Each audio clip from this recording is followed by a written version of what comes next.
শ্রীনগরে কল্যাণের শপথ সংগঠনের উদ্যোগে সিরাতুন নবী সাল্লাল্লাহু আলাইহি ওয়াসাল্লাম উপলক্ষে সিরাত মাহফিল।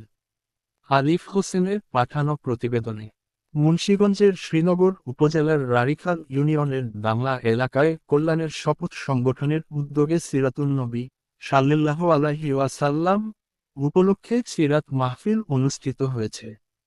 শুক্রবার ২৭শে সেপ্টেম্বর মাগরিব নামাজের পরে দাংলা পুরাতন জামে মসজিদের ভিতরে এ মাহফিল অনুষ্ঠিত হয়। কল্যাণের শপথ সংগঠনের সভাপতি শামীম আহমদ সেন্টু এর সঞ্চালনায় প্রধান অতিথি হিসেবে উপস্থিত ছিলেন মাওলানা জহিরুল ইসলাম আজাদী। এ সময় উপস্থিত ছিলেন কল্যাণের শপথ সংগঠনের সাধারণ সম্পাদক রমজান, কোষাধ্যক্ষ মোহাম্মদ হান্নান, ইউপির সদস্য মোহাম্মদ রশিদুজ্জামান লস্কর, রারিখাল ইউনিয়ন শ্রমিক দলের